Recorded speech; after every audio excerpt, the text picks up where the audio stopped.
We will hear argument this morning in case number 23-1039, Ames versus the Ohio Department of Youth Services. Mr. Wang? Mr. Chief Justice, and may it please the Court. Marlean Ames has worked for the Ohio Department of Youth Services for over 2 decades. And in 2018, her year-end performance review described her as being very competent in her role, a pleasure to have on the team, and always willing to assist others. But in 2019, she experienced 2 adverse employment actions. First, she sought a promotion to bureau chief, for which she was qualified, for which she applied, and for which she interviewed.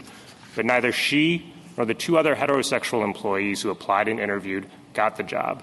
Instead, the job was held open for 8 months before going to a gay employee who neither applied nor interviewed for the position. And second, Ms. Ames lost the job that she was in, and she lost it and was replaced by a separate gay employee who also did not apply or interview for the position. Based on these facts, the Sixth Circuit held that Ms. Ames had satisfied the usual requirements for stating a prima facie case of discrimination under Title VII, but she could not proceed because of the background circumstances rule, which the Sixth Circuit described as an additional showing unique to majority group plaintiffs. The narrow question before the Court today is whether this judge-made rule is consistent with Title VII, and we submit that it is not. It's not because this Court has said that Title VII aims to eradicate all discrimination in the workplace. But the background circumstances rule doesn't do that. It doesn't eradicate discrimination. It instructs courts to practice it by sorting individuals into majority and minority groups based on their race, their sex, or their protected characteristic, and applying a categorical evidentiary presumption, not in favor of, but against the non-moving party, based solely on their being in a majority group, however you define it. But that's not consistent with the statute that tells us that we are supposed to protect all individuals from individual discrimination based on the individual case. And it's not consistent with McDonald versus Santa Fe Trail, where this Court says that all individuals, whether in majority or minority groups, are protected by Title VII under the same terms and the same standards. For these reasons, we urge the Court to reverse the judgment of the Sixth Circuit. I welcome the Court's questions. What do you do with respondents' argument that this is merely an application of our precedents?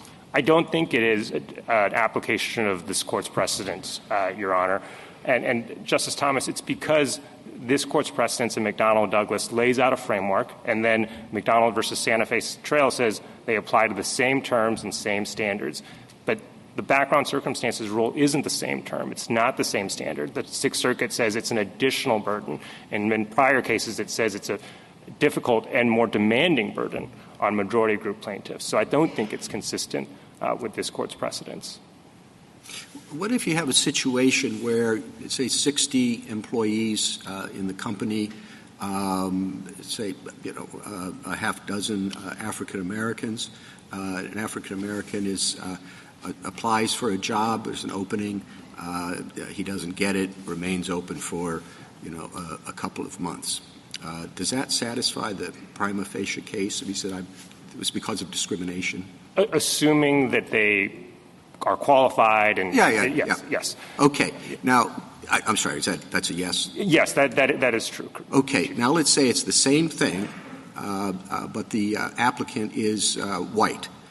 Exactly the same facts. And she says, I lost the job because of discrimination on the basis of race. Does that state a prima facie case? I think it states a prima facie case, but I think it goes, and perhaps, Your Honor, it goes to the idea of getting employers to come forward with an explanation and then providing sort of a legitimate non-discriminatory reason, which I don't think is a high burden at all. I think as Reeves, as Burdine, as Fernco made clear, they just have to provide some sort of legitimate non-discriminatory reason to answer or to rebut the prima facie case. Can I just clarify the Chief's hypo, though?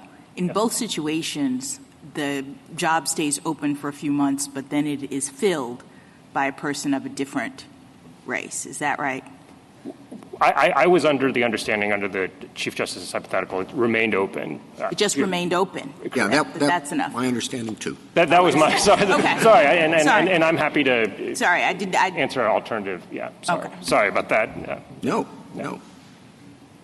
Well, what if it was changed according to the That's a fair question. And I guess my point is that the standard, the test for prima facie case, at least as I understood it, maybe I'm misunderstanding it, is that you have to state circumstances that could give rise to a reason to believe that there is racial discrimination or discrimination of some sort.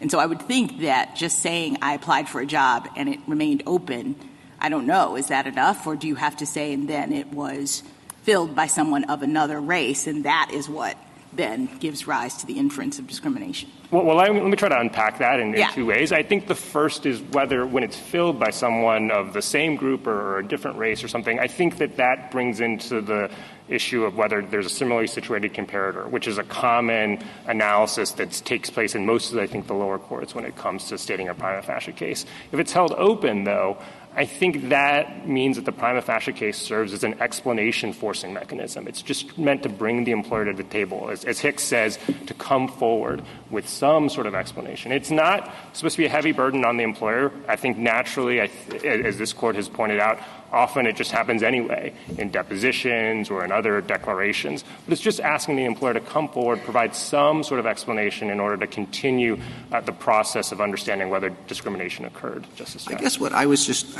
trying to get at, and I should have been clear that the position stays open, that in one case, I suppose, just because of the underlying facts, the assertion that this was discriminatory, it seems to me, is more plausible than the assertion that it was discriminatory if everybody else in the company is white as well. But you're saying that you can't take that fact into account. I'm not saying you can't take the fact into account. What I'm saying is, with regard to the question presented, it becomes a categorical evidentiary presumption. I don't think that's fair. I think what we've said is that, look, these facts might give rise to a prima facie case of discrimination, and I think that the employer, of course, will come forward with a legitimate non-discriminatory reason. And then when it comes to pretext, when it comes to the ultimate question of discrimination, one, of course, looks at all the facts that's before them. The question, I think, that is presented here is whether there's an additional burden specifically on majority group plaintiffs. I don't think that's consistent with either Title VII's text or this court's precedent. Counsel, what do you have to say to the department's contention that this is just going to throw the door wide open to Title VII suits? Because now everybody can say, hey, this was discrimination on the basis of race, gender, et cetera. Well, I don't think that contention is well taken, Justice Barrett, and for two reasons. The first is this is an evidentiary question that arises at summary judgment. So they've already gotten past a discussion with the EEOC, plausibility under Iqbal and Twombly, a motion to dismiss. So I think if there were a floodgate issue, that would be sort of more on the pleading standards. I think the second point is merely sort of an empirical question. And as we lay out, and as Judge Kethledge lays out in his concurrence, about more than half the circuits don't apply the background circumstances rule. We don't see those circuits having some sort of flood of litigation. I don't think there's a huge delta between those circuits that apply it and those circuits that don't apply it, which I think goes to the narrow question that's before the court today. In the circuits that don't apply it, I guess I was a little bit unclear about one of the points that you made to the Chief Justice. In the circuits that don't apply it, you said the fact of a particular person's particular race or whatever it is, gender or sexual orientation, can come into account as a circumstance. What did you mean by that? Yeah, I'm not sure. If I was a little bit unclear, let me try to clean that up a bit. I think what I meant is in the circuits that don't apply it, they, as the Third Circuit and the 11th Circuit lay out, they just take the McDonnell-Douglas standard and they say, well, what sort of protected characteristic are you talking about? Is it adverse? Are you qualified? And did the job remain open or did you fill it with a similarly situated comparator? I think the question of, context mattering, I think that often comes in at steps 2 and 3. It comes in once the employer comes forward, after you've settled the most common non-discriminatory reasons. Once the employer comes forward with the explanation, then of course that becomes more case specific, and you talk about hiring patterns at the company, the makeup of the company. I think that, of course, all comes into play, and I think that comes into play in many of the lower courts. Mr. Wang, I'm going to ask you an unfair question. this case is proceeded on assumption that McDonnell Douglas applies at the summary judgment stage. Yet this court has never held that it applies at the summary judgment stage. What should we do or think about that? Well, Justice Gorsuch, I'm going to try to give you a fair answer to that question. And my sense is that all the parties here take McDonnell Douglas sort of as a given. And I think the first level response I'd have is, because we take it as a given, we're trying to focus just on this narrow question of whether this add-on to McDonnell Douglas in the common case is appropriate. So that's the first one. I think the second one is, because the parties sort of take it as a given, it's not really the best vehicle to really re-examine it. Of course, as the respondent points out, there is another case that's pending before this court that could be granted that re-examines it. But I think maybe as a final point, whether you have McDonnell Douglas or not, there's still sort of this underlying question of, should you apply some sort of categorical evidentiary presumption against an individual based on being in a majority group? And I think the court's opinion in Bostock says the answer should be no. That's why it was an unfair question, because nobody's asked us to do anything about it in this case. And I appreciate that. But you're standing at the podium, so what the heck, right? McDonnell Douglas was devised back when there were bench trials for these cases, and we passed that a long time ago. And at summary judgment, I had thought the standard a plaintiff needed to meet was just whether there was a material dispute of fact about question of discrimination on an individual basis. Correct. But the McDonnell Douglas framework has 3 steps, none of which appear in summary judgment or in the statute. And the third step has really caught up a lot of plaintiffs, right, having to show that the defendant's stated reasons for the adverse employment action are pretextual. Right. It could be that they are not pretextual, but there's still discrimination. Correct. 2 causes, right? And normally we would think Title VII would capture any but-for cause. Correct. And so just thoughts about that. Yeah, I don't want to step on the petitioners or the respondents in the Hiddle case at all in this manner.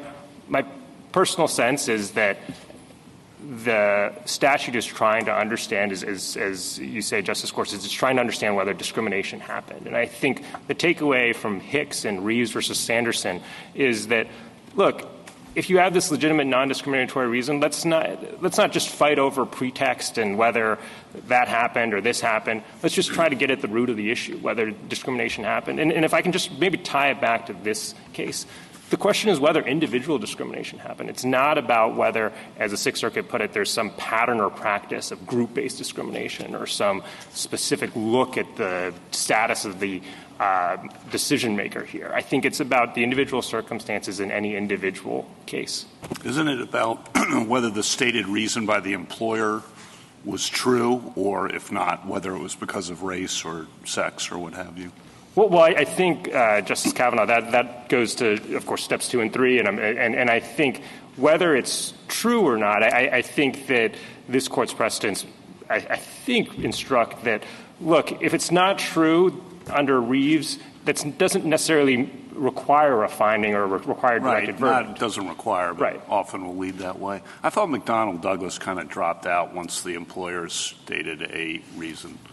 Yes. That's certainly what the D.C. Circuit has said. That's, I thought, what this Court had suggested in cases like a variety of cases.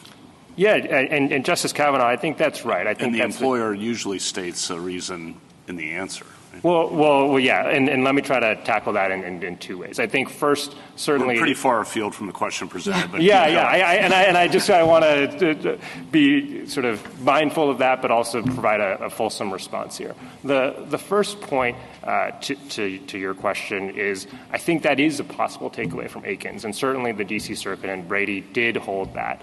I think the sort of why I don't necessarily know if that can be resolved in this case, this particular case, is look, our client here, Ms. Ames, lost on step 1, and many other clients lose on step 1. Sometimes you don't get to step 2. It's not often, but sometimes you don't. And that's why I think there's a circuit split over whether there should be an additional requirement at step 1. So all you want for this case is a really short opinion that says discrimination on the basis of sexual orientation, whether it's because you're gay or because you're straight, is prohibited and the rules are the same, whichever way that goes. That's right, Your Honor. And that's all we need to say, right? I think that would be something – well, I think you'd also have to say reverse or vacate and remand. I want to look out for my client here a little bit.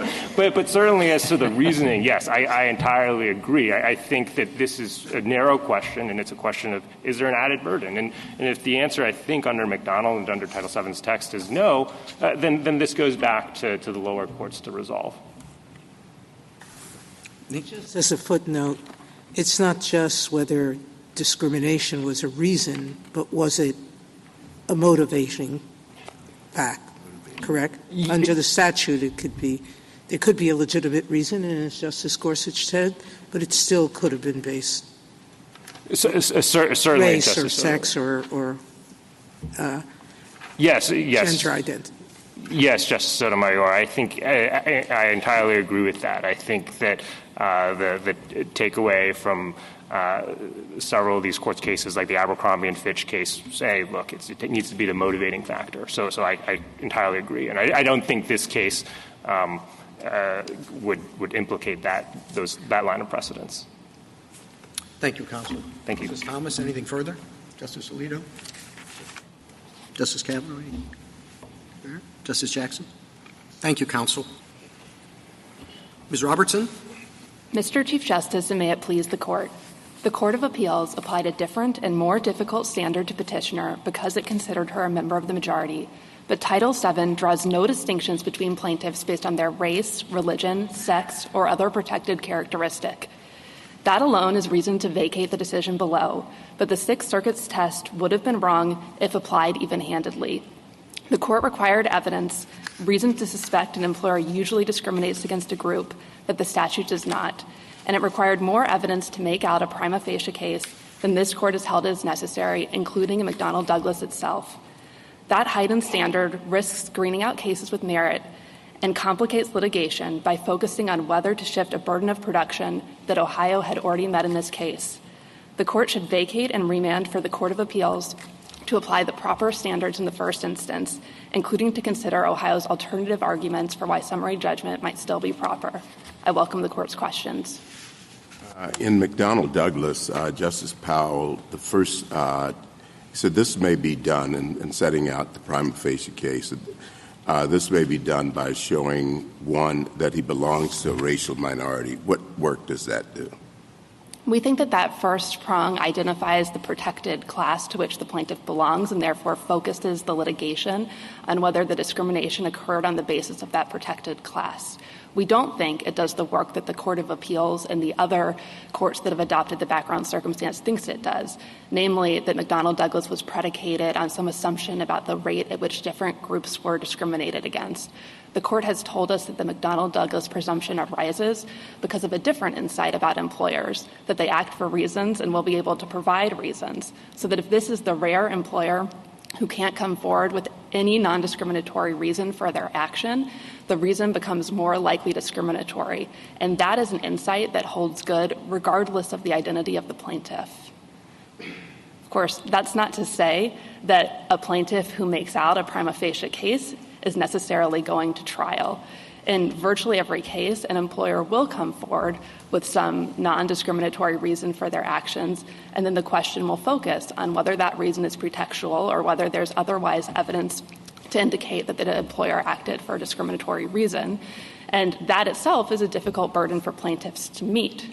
We reject the Sixth Circuit's test because it's adding an additional atextual burden at step one that risks screening out cases that might otherwise satisfy the statute standard for liability. Ms. Robertson, could you give us a little background about the EEOC's interpretation of the statute? Because it has a different approach, right? No, the EEOC has a different approach than what the Sixth Circuit took. Than what the Sixth Circuit. Yeah, sorry, I didn't mean than you do. I meant than the Sixth Circuit. Yes, the EEOC has rejected the background circumstances rule. It applies the same prima facie case, the one this Court articulated in McDonnell Douglas, for all plaintiffs. And it's been consistent with that because it understands this court's subsequent decisions in McDonnell and Burdine and Fernco to reject the idea that McDonnell-Douglas turned on the race or identity of the plaintiff. And, I asked before whether this would lead to a floodgate problem, as the department says, then you're going to have all these people filing suits. The EEOC, am I remembering right, it was like 2001, and it's consistently had this interpretation of the statute. What has the EEOC's experience been? The EEOC has had this interpretation since 2006. The EEOC, to be clear, while it does investigate all charges, parties don't need the EEOC to conclude that there is reasonable cause to proceed. EEOC will always issue a right to sue letter. But I will say that in our experience as an employer who regularly litigates these cases as a defendant, we don't need a higher prima facie case to weed out cases without merit. That's because in every case, the government can provide a non-discriminatory reason for its action. And so the case will proceed to step 3, whether or not that reason is a pretext or whether or not we ultimately acted for a discriminatory reason. And that in itself, as I said, is a high hurdle. And so if a plaintiff can't satisfy that bar, they won't go to trial. So we share Ohio's concerns with making sure that meritless cases don't reach trial. We simply think that raising the standard at step 1 would be exactly the wrong way to address that concern because it would focus parties on a question that has often become ancillary by the time a court considers a motion for summary judgment. Because during discovery, a defendant will often, virtually always, offer some reason for their action, be it through a deposition, through a declaration, some other paper evidence. And so for the court to focus on whether a plaintiff has triggered a burden of production that a defendant has already met strikes us as beside the point. And, of course, that's what the court said in Akins and Hicks. That's what the D.C. Circuit has said. And we think to the extent that there is confusion about McDonnell-Douglas, Justice Gorsuch, it would be helpful for this court to clarify in remanding to the Sixth Circuit that because Ohio has already met its burden of production here, the court can and should proceed to the ultimate question of whether a fact finder could find discrimination. Yeah, I'm sorry. Go ahead. Go ahead. Well, I do want to pick up on that point, Ms. Robertson, that at least in many circuits, the step 3 inquiry on pretext has become kind of an absolute condition that has to be met. You have to show that the reason offered by the employer is pretextual to get to trial. And again, we've never held that. This Court's never done it in the summary judgment context. I understand other circuits may do it differently, but many have done what I've described, which seems a little inconsistent with, as Justice Sotomayor pointed out, the motivating factor test and with the but-for causation test, where there are 2 possible causes. One might be non-discriminatory and another might be discriminatory. Any thoughts about that for us? I'm mindful that the court has before it a pending petition, and so I won't comment on whether what the Ninth Circuit did specifically in that case was incorrect. I will say that we understand that any plaintiff that can produce evidence from which a jury could infer discrimination should go to trial. Okay, thank you. Can I ask you about the government's experience in terms of court confusion? I mean, is it your experience that, at least with respect to step 1, there's been sort of widespread misunderstanding of what is supposed to happen? I do think there has been confusion in the courts of appeals, and I think that the court in this case could take 2 steps that would go a long way towards addressing that confusion. First, it can make clear that the first step of McDonnell-Douglas should not screen out any case that might ultimately satisfy the statutory standard for liability. So what the Sixth Circuit did here, for instance, by asking for reason to think that an employer usually discriminates against a group, requires evidence that a plaintiff wouldn't need to establish liability under the statute. Because, of course, even if an employer generally treats a group well, if a plaintiff has evidence that the employer discriminated against her, she should be able to proceed. So I hear you saying that first step is make sure you make clear that step 1 is a low bar. You're not proving your case at that point. Yes, I do think that is an important point. A plaintiff is not required at step 1 to prove discrimination. It's more likely than not. They need to prove at step 1 that the facts, if left unexplained, would make discrimination more likely than not. And that lack of explanation itself does significant work. Because if an employer cannot come up with a non-discriminatory reason, any reason, even an arbitrary reason for why it took the employment action it took, that in itself is highly probative of whether or not there was discrimination. And the additional facts necessary to prove discrimination in that circumstance would be, as this Court has said, quite minimal. And I apologize for cutting you off. You said there were two things the Court could say. The second one I hit on earlier, and Justice Kavanaugh asked about as well, which is clarifying that if an employer has met its burden of production, whether that employer had the burden in the first place is not something that the Court need answer. Instead, the Court can focus on the ultimate question of whether there was discrimination, including, of course, considering any evidence that suggests that the reason that the employer gave was pretextual. But, of course, that would be going on to talk about Step 2 in a way that really is a little bit outside the scope of this case, right? We simply think that in remanding to the Sixth Circuit, because Ohio on these facts the Court of Appeals has already held, has satisfied its Step 2 burden, it would be appropriate for the Court to say that the Court of Appeals can proceed directly to Step 3. Thank you. Would it be the rule that the Sixth Circuit applied was apparently based on an intuition about the way in which most employers behave, and maybe it was sound at the time when McDonnell Douglas was decided. Maybe, as some of the amici have argued, it's no longer sound today. And suppose we say that that was an error. Would it be permissible for a court to transport that same notion into the subsequent steps of the McDonnell Douglas inquiry? In other words, in taking into account whether there's sufficient evidence to get by summary judgment, can a court take into account the race of the decision maker and the race of the plaintiff? I think it's important to distinguish between two ways that a court might take race into account. The first is the way that the Sixth Circuit did, which is tell me your race and I will tell you how much evidence you need to produce, or I'll apply in a different standard. That would be wrong at any stage in the proceeding. Okay. That's not to say that race is irrelevant in a race discrimination case or that sex is irrelevant in a sex discrimination case. And I think it's helpful to understand how that type of evidence comes in practice. In our experience litigating these cases, it typically takes two forms.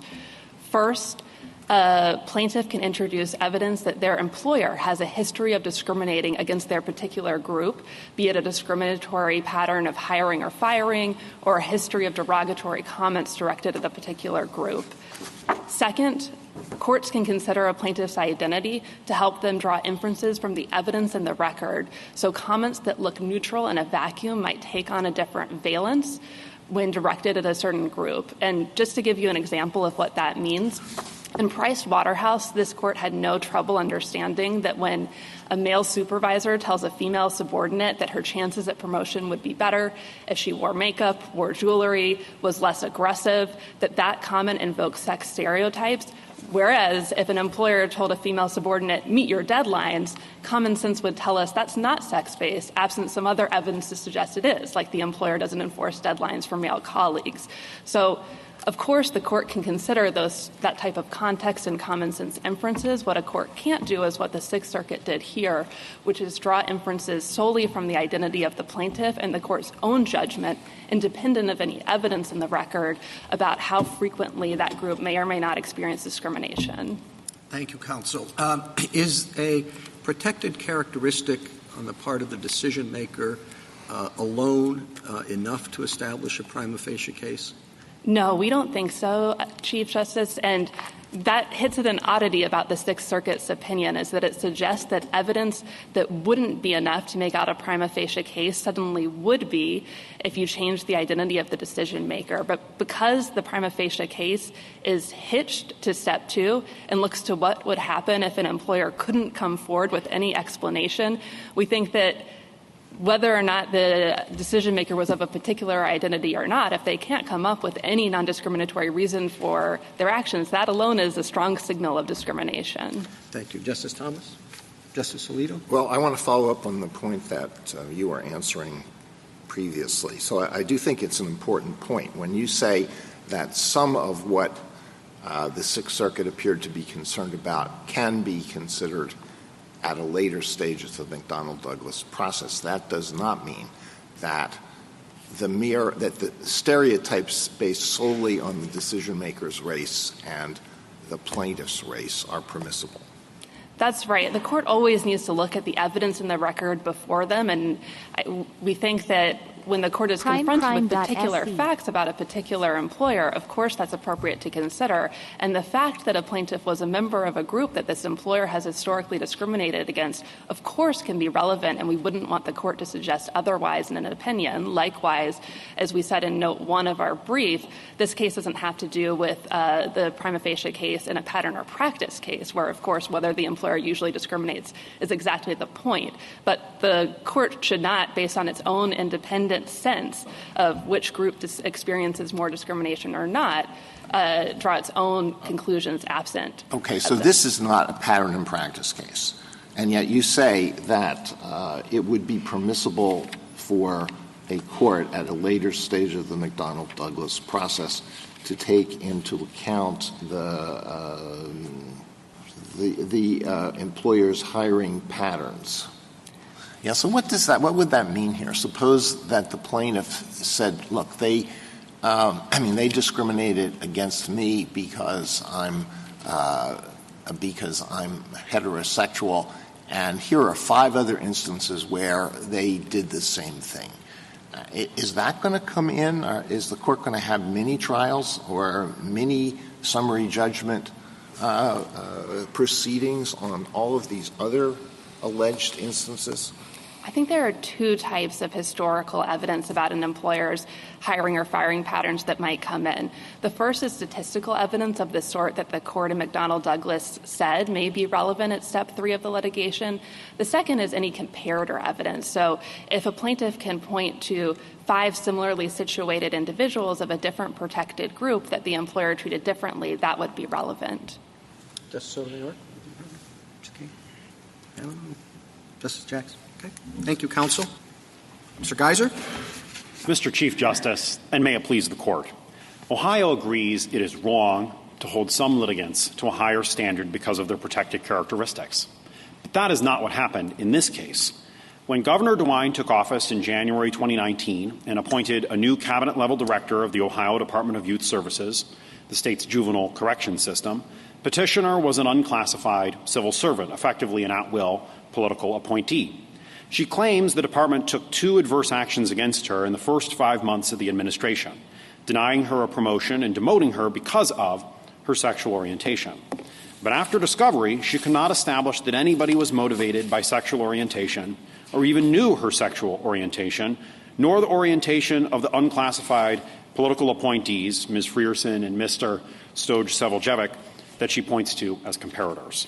In other words, she failed to make out a prima facie case under the first step of McDonnell-Douglas that should apply to every Title VII plaintiff. She didn't provide evidence that, to quote Fernco, if otherwise unexplained, raises an inference of discrimination. Whether that evidentiary standard is framed as background circumstances, as in Parker, or circumstances which give rise to an inference of unlawful discrimination, as in Burdine, this Court has said a prima facie case under Title VII must be complete enough for the Court to enter judgment for the plaintiff before the burden shifts to the employer. Because the best reading of the Sixth Circuit judgment applies that standard, this Court should affirm. If this Court nevertheless holds petitioner made out a prima facie case on these facts, then McDonnell-Douglas has effectively 2 prongs, and the Court will have made Title VII that unusual statute that presumes liability for employers and swallows what remains of at-will employment. I welcome the Court's questions. Do you think the Sixth Circuit's opinion is consistent with your argument here? I think, Justice Thomas, that's the best way to read what the Sixth Circuit was doing. My friends on the other side have language they can point to about additional or higher burden that we think this per curiam shouldn't be scrutinized on that level. But it does say that if the petitioner were of a minority, a different group, that the additional burden would not be necessary. So how is that consistent with your argument?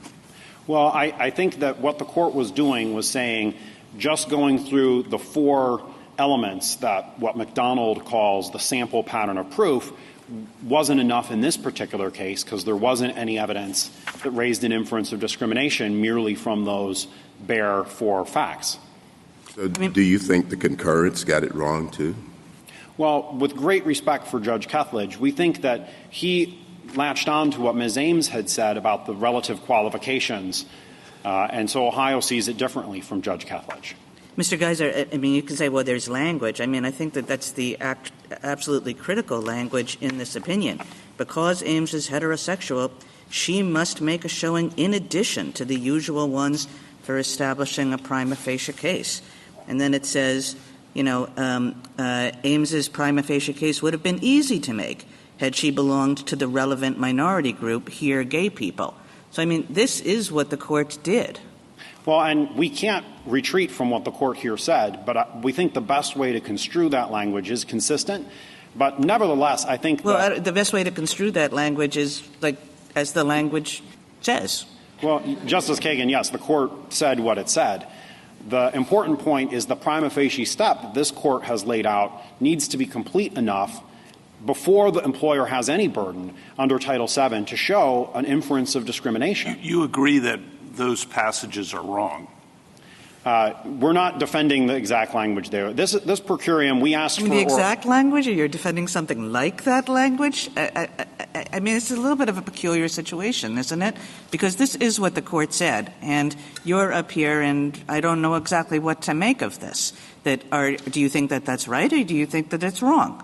I think the idea that you hold people to different standards because of their protected characteristics is wrong. And if there's any upshot from this case, let reverse discrimination completely fall out of the Federal Reporter. So you agree with Petitioner and the Solicitor General on that major premise point.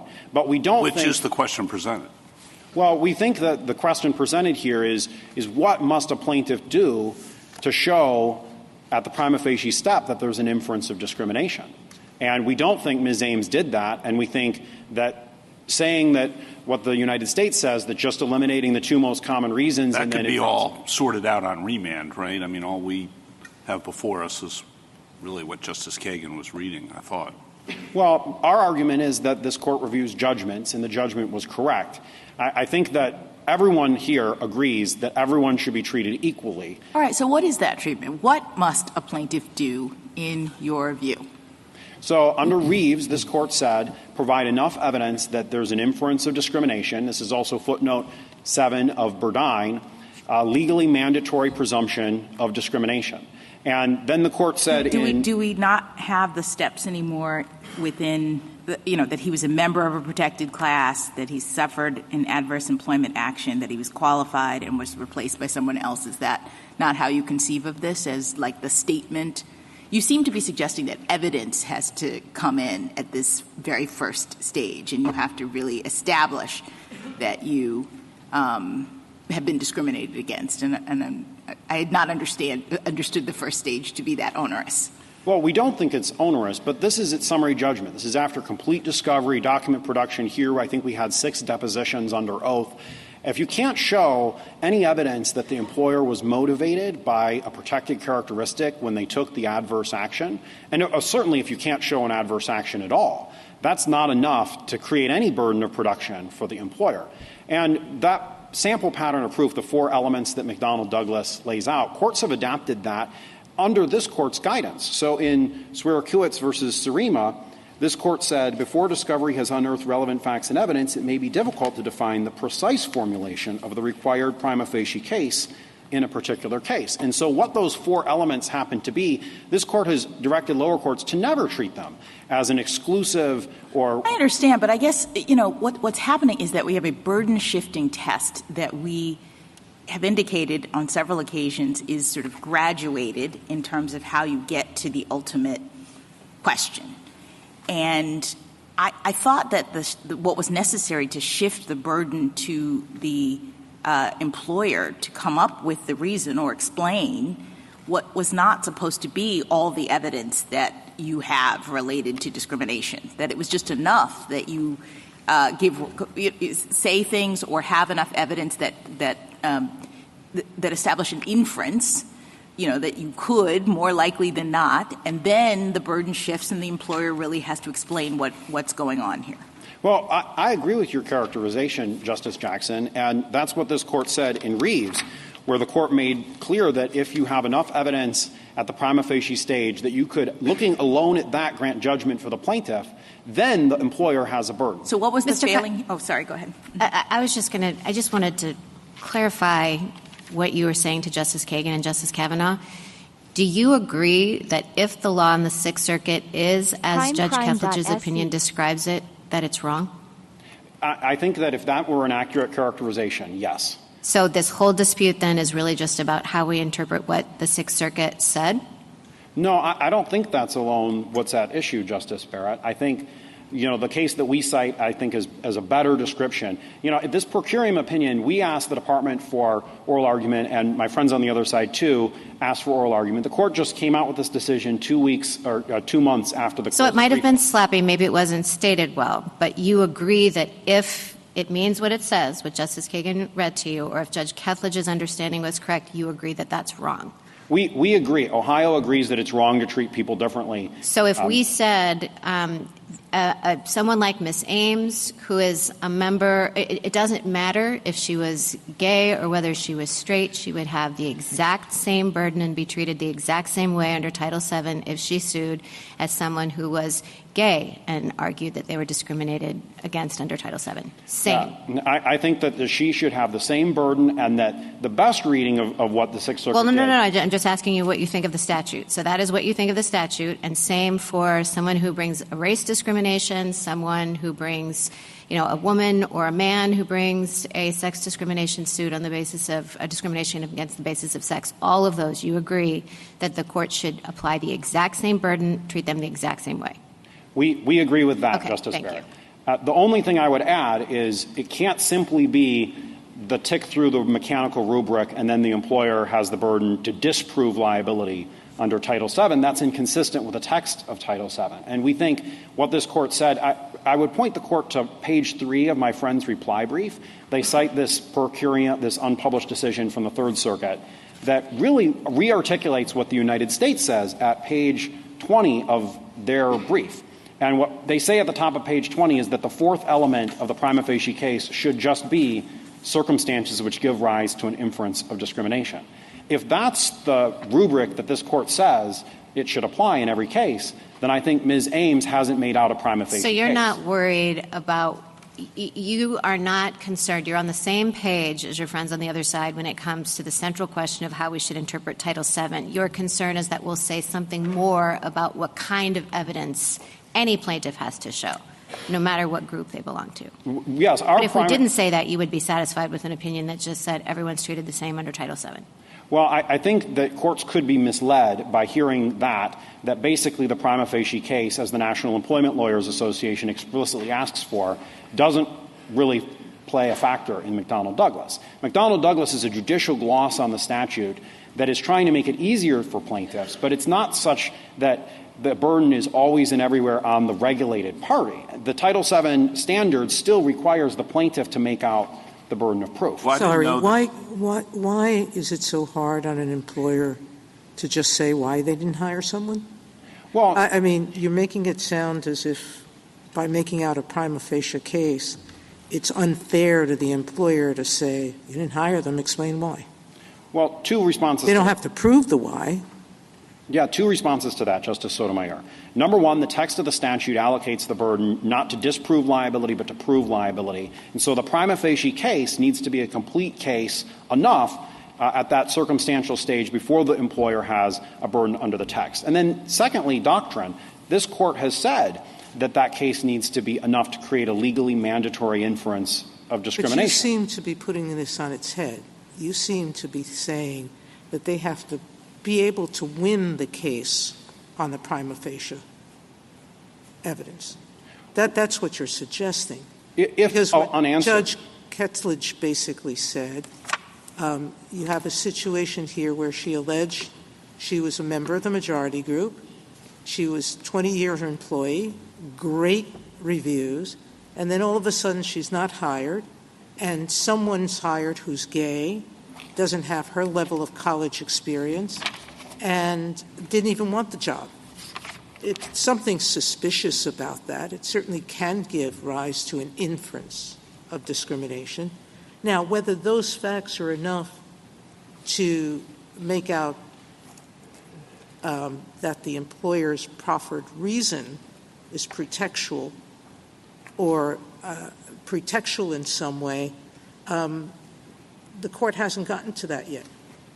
Well, so, Justice Sotomayor, I think the really crucial fact here is every circuit, and we point this out in our bio, every circuit has said that if the employer isn't even aware of the protected trait, it's not possible to infer that they were motivated by that protected trait.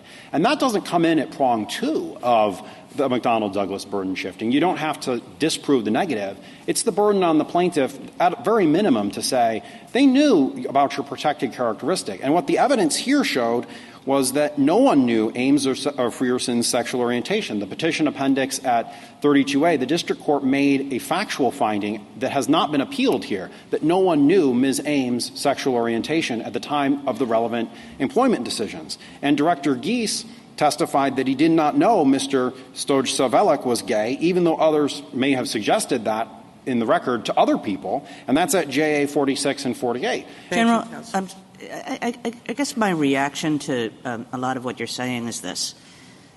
You say you agree with your friends on the question that we took this case to decide. The question presented is whether a majority group plaintiff has to show something more than a minority group plaintiff. Here, whether a straight person has to show more than a gay person. Everybody over here says no. You say no, too. That was the question that we took the case to decide. And now you're asking us to opine on various other aspects of how the McDonnell-Douglas test works, what we should think of the first step as doing, then what we should think of the second and third steps as doing, that are, really not intertwined at all with that question. Whatever McDonnell-Douglas does, it does for majority group plaintiffs and minority group plaintiffs alike, is all that we have to say. Why shouldn't we approach the case in that way? Well, I think there are two responses to that, Justice Kagan. First of all, while we all agree that everyone should be treated equally, we don't agree about what that prima facie step actually looks like. Yes, I know. That's exactly what my point is. But that's orthogonal to the question we took. So, I mean, why would we use this case, which is about whether a majority group plaintiff has an extra burden, to opine on a range of things that have nothing to do with that question? Well, so what the Sixth Circuit did here, this is my second reason, Justice Kagan, if the first one doesn't satisfy you, is exactly what we think every court should do. Ask for enough evidence to raise an inference of discrimination. And simply going through those four prongs, copy-pasting McDonnell-Douglas with subbing out racial minority for any particular protected group doesn't do that. It doesn't satisfy what this court said in Reeves and Burdine in footnote 6 and 7. And so our thought is the court should still affirm, because what the Sixth Circuit's judgment did here is what we ask every court to do at the first step of McDonnell-Douglas, even if we agree that saying that an additional burden is a mischaracterization of what this court has said in the past. Mr. Geiser, I guess maybe another way of coming at perhaps the same question is what would be wrong with a judgment holding that everybody is treated equally at the first step of McDonnell-Douglas if it applies at summary judgment. We've never so held, but let's assume.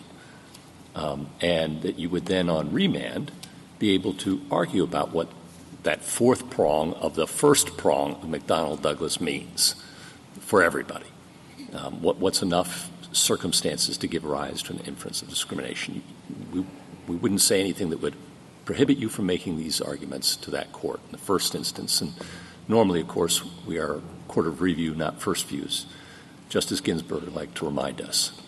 Well, Justice Ginsburg was very wise, Justice Gorsuch, and we don't want to make assumptions either way. I think that the court should still affirm. I'm defending the judgment on behalf of my client. But if the court is going to say anything about what that first prong happens to mean. I'm positing a circumstance where we don't. Affiant saith not anything about what that first prong means, other than to say it applies the same to everybody. Well, we agree that the court should say that at the very, very minimum. But we're in radical agreement today on that, it seems to me. The counsel before us seemed to be in total agreement. And then, if your argument is, as applied to everybody, she fails on the fourth prong of the first prong of McDonnell-Douglas, perhaps a court should take a look at that before we do. What would be wrong with that? Well, I think there's something in between those two levels of abstraction, Justice Gorsuch. We agree on that first level, and we think that the court can avoid that sort of third level down. But the second level here— Boy, I'm lost. We have 4 prongs and 3 prongs and 4 levels. Just what's wrong with the opinion I outlined to you? Well, I think a lot of courts are going to get the misimpression that that first prong of the prima facie case, that McDonnell-Douglas step 1, if it applies equally to everyone and the court saith nothing further about that, that it just means the burden is on the employer to produce evidence. No. Why would that be? We would say, I mean, you, as the government points out, everybody points out, you've got to show you're a member of a protected class, 1. 2, who's qualified for the relevant position. 3, was subject to an adverse employment action. And 4, and this seems to be where the dispute is, was taken under circumstances which give rise to an unlawful discrimination. And you say that's not met because the relevant decision makers didn't know the plaintiff's sexual orientation. Interesting argument. Not presented here. Let a lower court pass on it first. Why wouldn't that be a wise course for this court to follow? I think it would be wise if the court adopted the 4 prongs read just as you read them, Justice Gorsuch. And if the court doesn't want to say anything more about that, we still think the court can affirm. But if the court is going to make sure to say what is at the top of page 20, I think that would be good guidance for this court to give. Well, I thought this is not what I think we should do, but I'm just going to throw it out there, which is if we talk about McDonnell-Douglas, I thought once the employer stated a reason, the whole thing kind of drops out. And then, as Justice Gorsuch says, you're just figuring out was it based on the stated reason or was it based on a prohibited characteristic? Well, I think there are 2 issues with that. Number 1, if you have a case like this one where the employer has good evidence that they didn't even know the relevant protected characteristic, the employer shouldn't have to say, if I want to make that argument, I also have to forego providing a legitimate reason if I want to be able to win on that first fundamental threshold.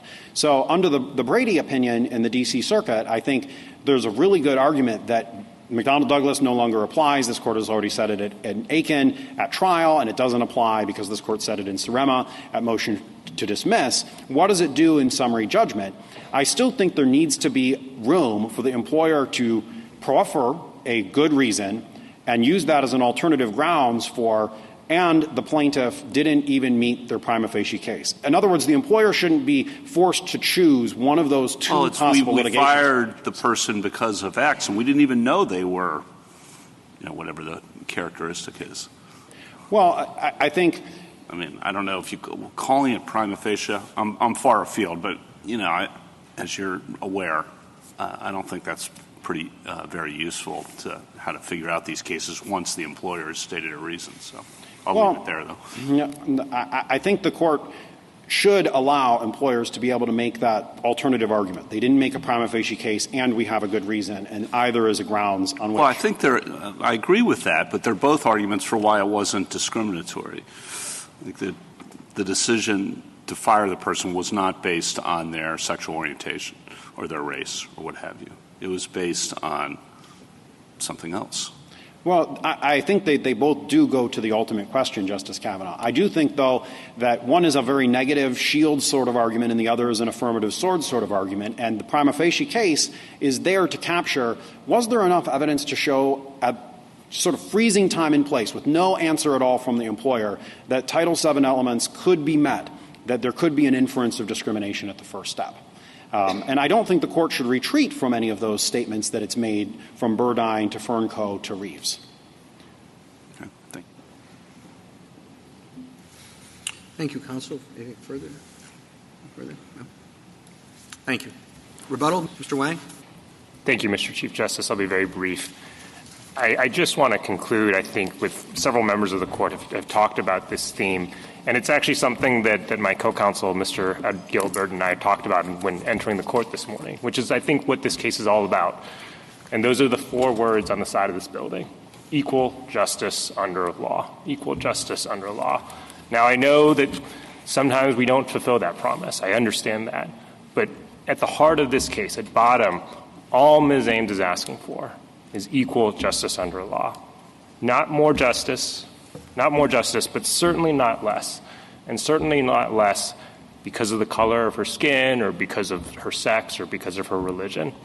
We're simply asking for equal justice under law because I think that's what Title VII says, and I think that's consistent with what this court has held in numerous cases, and it's consistent with Congress's intent in passing a civil rights law to protect the civil rights of all Americans.